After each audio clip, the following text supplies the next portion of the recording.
Halo semuanya, perkenalkan nama saya Aulia Salsa Febrina dari Universitas Mercu Buana, Fakultas Ekonomi dan Bisnis. Pada kesempatan kali ini, saya akan menjelaskan bagaimana cara menyusun tabulasi data primer dan sekunder serta menguji kualitas data dengan software SPSS.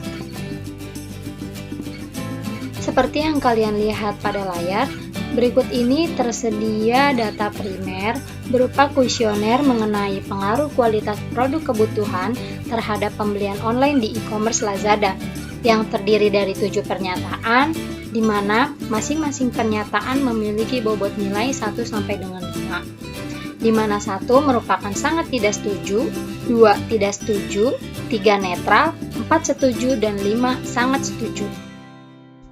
Dan kemudian berikut ini merupakan lampiran hasil skor atas kuesioner dari 30 responden yang dimana data ini akan saya masukkan ke dalam Microsoft Excel untuk menjadi tabulasi data primer yang akan saya gunakan. Apa sih data primer itu, teman-teman? Data primer merupakan data yang diperoleh dari responden langsung melalui wawancara berpedoman pada kuesioner yang telah disusun yang mencakup variabel yang independen.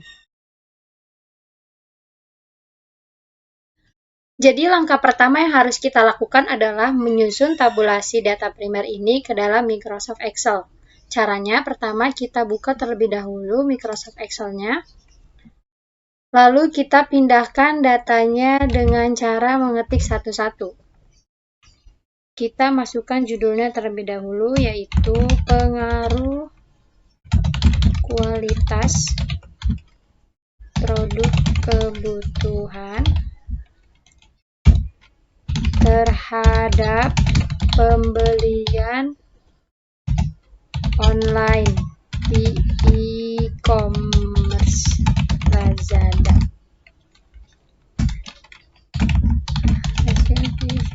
Kita masukkan nomor, nama respondennya, kemudian jenis kelamin, kemudian pernyataan 1, pernyataan 2, pernyataan 3, sampai dengan pernyataan 7.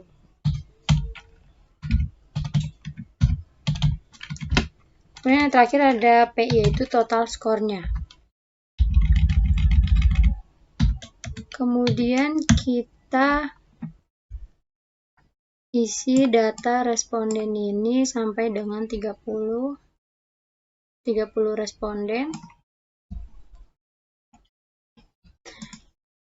Kita masukkan namanya, yaitu Susianti, Hendra Gunawan, Tania Ika, Siska. Perempuan, laki-laki, perempuan di sini ada 5. Kemudian kita total dengan menggunakan rumus SUM. Pada saat kita memindahkan datanya, itu harus hati-hati karena data ini nantinya akan digunakan untuk uji validitasnya dan reliabilitasnya. Kita input satu-satu. 3, 4, 3.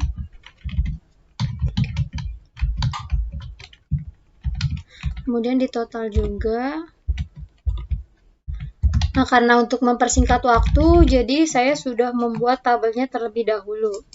Seperti ini ya, teman-teman, kurang lebihnya. Setelah kita mempunyai tabel data tabulasi ini, kemudian langkah selanjutnya kita memasukkan data ini ke dalam software SPSS. Pertama kita buka SPSS-nya. Ya, di sini ketik item 1 sampai dengan item 7, di mana item merupakan pernyataan. Dan yang terakhir yaitu total skornya. Kemudian desimalnya kita ubah menjadi 0, kita ubah satu-satu.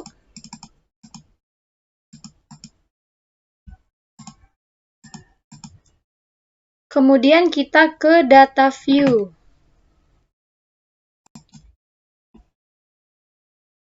Kita akan memasukkan data yang ada di dalam Excel ini ke dalam data view dengan cara mengcopy saja ya. Kemudian paste.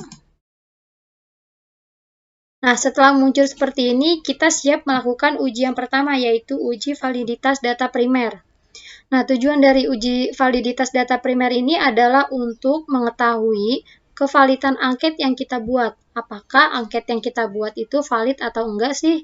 Caranya gimana? Caranya pertama kita klik Analyze. Kemudian kita pilih Correlate. Kemudian Bivariate. Lalu kita pindahkan item-item ini satu-satu ke dalam variabel.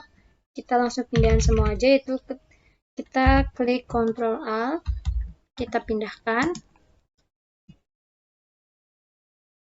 Lalu klik OK. Nah, di sini muncullah korelasi dari data kita ya. Dengan N sama dengan 30. Cara menguji validitasnya yaitu kita harus lihat R table-nya terlebih dahulu. Di sini R hitung kita sama dengan N30 ya. N30 pada R table yaitu 0.361. Nah, sedangkan pada R hitung kita sebesar 0.793. Nah, adapun pengambilan keputusan untuk menguji validitas indikatornya adalah yang pertama, jika R hitung lebih besar dari R table, maka pernyataan atau indikator tersebut dinyatakan valid. Yang kedua, jika R hitung lebih kecil dari R table, pernyataan atau indikator tersebut dinyatakan tidak valid. Di sini kita bisa uji ya. Pertama kita lihat di sini R hitung kita 0.793 dan R table-nya pada N30 yaitu 0.361. Maka dari data ini dapat disimpulkan bahwa R hitung lebih besar dari R table. Dan data ini dinyatakan valid. Begitu seterusnya, misalnya pada item 2, R hitungnya sebesar 0.8817, kemudian R table-nya 0.361, maka R hitung lebih besar dari R table, maka data ini dapat dikatakan valid. Begitu seterusnya sampai dengan item 7. Nah, kemudian yang kedua kita akan melakukan uji reliabilitas. Tujuan dari uji reliabilitas yaitu untuk mengetahui konsistensi dari suatu angket yang kita buat, yaitu caranya yang pertama, ini kita tutup dulu ya.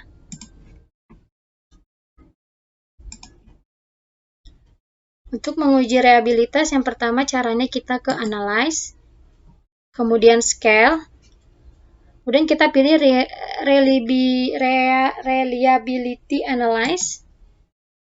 Kemudian kita pindahkan item ini, kecuali score, ke dalam items. Kita klik Statistik.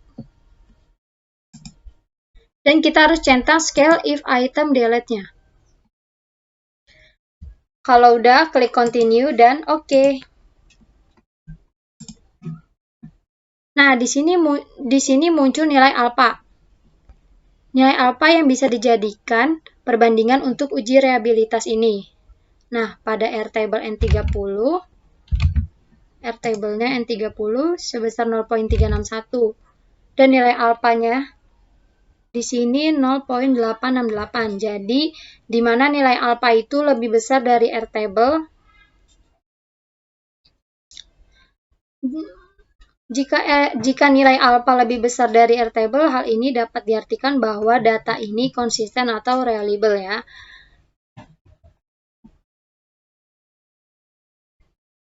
Di sini bisa kita lihat uji reliabilitasnya. Nah, dengan begitu kita sudah menyelesaikan dua uji, yaitu uji validitas dan uji reliabilitas, di mana uji validitas ini dapat disimpulkan bahwa datanya dinyatakan valid. Dan yang kedua yaitu uji reliabilitas, di mana dapat disimpulkan bahwa di mana data tersebut dinyatakan konsisten atau reliable. Selanjutnya, saya akan menjelaskan langkah-langkah dalam melakukan uji deskriptif terhadap data sekunder. Di sini bisa dilihat pada layar bahwa saya memiliki 10 data sekunder yang terdiri dari 4 hasil pengukuran. Kemudian langkah pertama itu yang harus kita lakukan adalah membuat tabulasi data dalam bentuk Excel. Nah, hasilnya akan terlihat seperti ini. Ini merupakan data yang akan saya gunakan. Kemudian kita akan mengimport data ini ke dalam software SPSS. Caranya kita pertama buka SPSS. Kemudian kita ke data view. Lalu kita klik file, import data, Excel, masukkan data yang ingin diimport.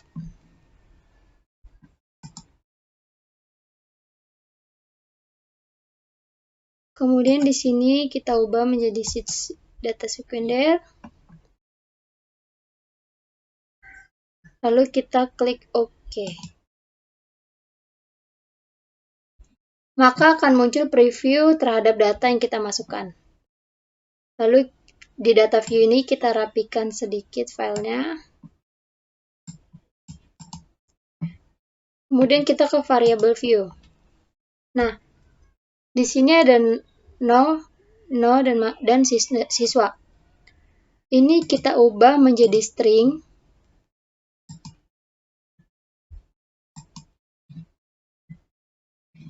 Kemudian data yang akan kita uji harus tipe numerik. Sini kita ubah menjadi scale. Kemudian kita kembali ke data view. Nah, kita akan melakukan uji deskriptif. Caranya kita ke analyze. Kemudian kita klik deskriptif statistik.